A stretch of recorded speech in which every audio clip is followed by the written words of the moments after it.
Ito na ang resulta mga ka-farmers po ng ating spray ng herbicide. Ayan. Tuyo na po yung damo. Siyempre sa kapal po nito, meron tayong mga part na hindi po masyadong nabasa. Kaya dali na lang po natin itong maagad. Pero yung part po mga katribyo po na maganda po ang ating pagka-spray. Ayan, napatay na po sila.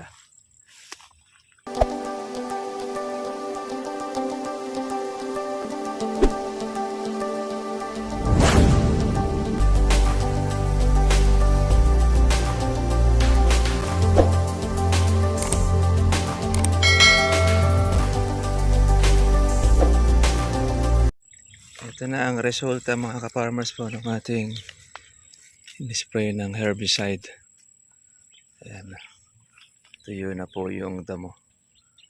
Siyempre sa kapal po nito, meron tayong mga part na hindi po masyadong nabasa. Kaya dali na lang po natin itong maagad. Pero yung part po mga katribyo po na maganda po ang ating pagka-spray. Ayan, napatay na po sila. Ayan, meron tayong kalamansi na kung saan pag natamaan po ng spray, kasama po doon sa natutuyo. Ayan.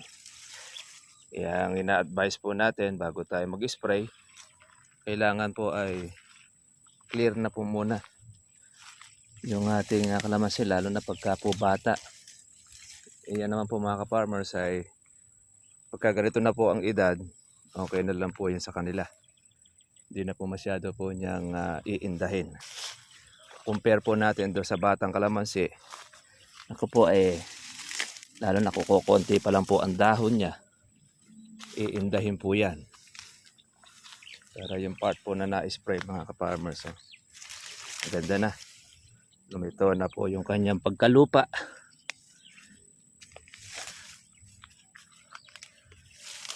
Hulip-hulip na lang tayo. Bunot-bunot ng konting damo.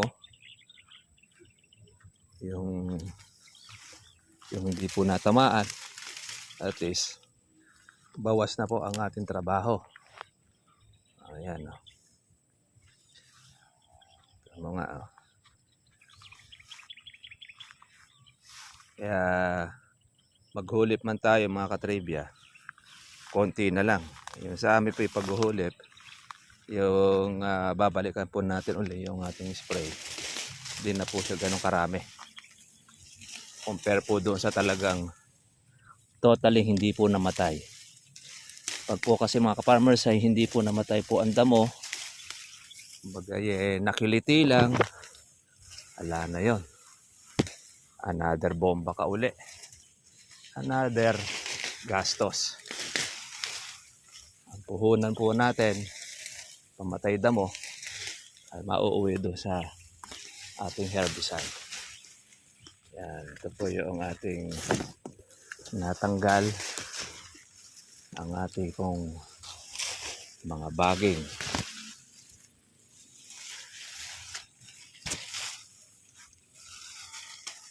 Linis-linis tayo. Hindi po umulan ngayon. Hindi gaya kahapon grabe ang ulan, napakalakas. Talagang bumubuhos. Ang mangyayari po niyan, mamumulaklak na naman po uli yung kalamansi natin. Dahil ilang araw, halos mahigit 1 linggong hindi po umulan dito. Ng ganong kalakas.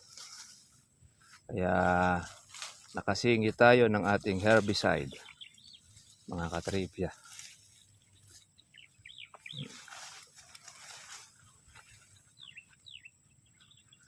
Ito. Yung ating pong tataniman po ng sili, dilaw na rin po yung ating mga damo. Hanggang dun niya. Bawat pagitan, 2 pong tudling ang ating pong magagawa po sa ating pagtatanim po ng sili. Siling labuyo mga katribya po yung ating ilalagay dito. Hindi na po yung pumpanigang kasi ang siling labuyo, matagal po ang buhay, maabot po ng 1 taon. Ito, napakalago nito nung ating pong in-spray. Ngayon, ayan, no, maganda na siya. Hindi na po natin ito in-spray, itong kalamansi, dahil maapektuhan yung dahon nito. Ayan, pinaka-the best. Tanggalin po ang baging. Kaya tayo na rin po maglilinis itong kalamansi ni tatay. Kasi itong lupa na ito mga katribya ay sa aking tatay.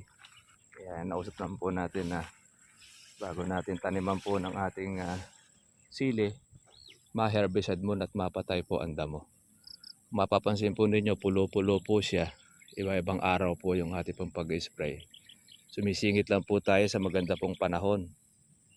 Una-una kasi mga ka-farmers ay hindi natin po pwedeng sabayan natin po yung ulan o yung pong mga malalakas po na pag-uulan. Kaya ingat na ingat din tayo doon sa ating pag-i-spray sa kalamansi.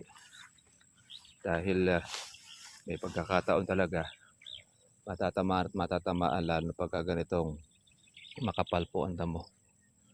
Pero ngayon, okay yan. No? Kitang-kita na siya. Kumbaga mapatay na ang damo natin. Pupuno-punuin na lang natin yung ating kalamansi. Yung batang kalamansi para mabawasan po yung ating trabaho. Sayang po kasi mga farmers itong pagitan na ito pag hindi natin po matataniman, dahil paghihintay lang po natin yung paglaki ng kalamansi, mapapatlangan po itong ating pagitan. Kaya minabuti po natin na mataniman, kasi pinaka-exercise na rin po natin na meron tayong trabaho, mapaglilibangan, meron tayong tanim. Maganda na po yun, nagtatanim kaysa doon sa umaasa lang po doon sa magiging bunga ng kalamansi. At saka kaya naman yan, malilibang pa tayo. Advantage na rin po yan doon sa ating kalusugan, dahil meron po tayong pagpapawis. Hindi na natin kailangan mag-jogging, tumakbo ng pagkalayo-layo para pagpawisan. Sa paggagarden mo pa lang, paglalagay lang po natin ng ating sili, katanim, papawisan na po tayo. Kaya magpawis ka man, may pakinabang. Hindi naman po natin sinasabing hindi okay po ang jogging.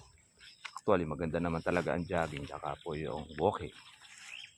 Pero mas maganda, sa halip na mag-walking ka, dito na tayo ngayon tututok sa ating pag-aalaga ng sili. Umorder na tayo ng 25 na tray na ating itatanim dito sa ating sili o sa ating lupa ng aking magulang. So itong pagitan na ito, atin na po siyang tataniman. Kaya pinatayin muna natin yung ating damo bago po natin siya paararuhan. At least malinis siya. Buti na lang mga ka-farmers ay yung ating gamot na ginamit ay kumabit naman, nahiyang.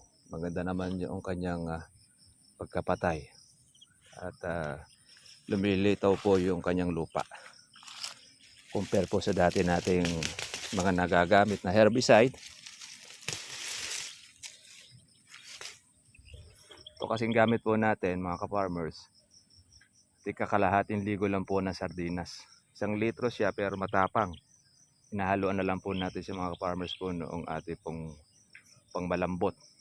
At para noon, yung pong mga baging po na yan ay mamatay. Hindi po kasi siya madadali ng ating mismong pamatay damo lang natin or herbicide. meron sadya talagang para doon sa baging, sa mga malalambot, mapatay po natin siya. Ayan, kaya maganda naman po yung pagkapatay niya. At least, mga ilang araw lang, pwede na natin itong padukitan, paararuhan, para taniman natin ang ating pong sili. Mag-uumpisa po tayo uli ng ating sili, mga ka-farmers. Ngayon, sa palaran lang po tayo. Ang presyo ng sili natin ngayong labuyo ay 100. Mali natin, baka sakali, kasi po tayo. Ganun naman po kasi iba po yung meron kang inaasahan kaysa sa wala kang inaasahan. Ito yung ating una pong in-spray. Ayan na, kuha na po siya. At patay na. Ayan mga ka-farmers, ang kalamansi po natin, paiba-iba po ang presyo. May 1.1, may 1.2, 1.3. Ngayon pagka nasingit ka kumisan dyan sa Kabanatuan, maabot po ng 1.4 ang kalamansi. Kaya lang, sa palarang ka lang din. Hindi po siya po permis. Pero ganun pa man, ay libo pa rin ang kalamansi. Good news pa rin to sa mga katribya. Paano mga farmers, magandang gabi po sa ating pong lahat. Gabi na po tayo rito ang naging vlog. At kita na po tayo bukas para susunod po natin vlog. Bye bye. God bless po sa inyo.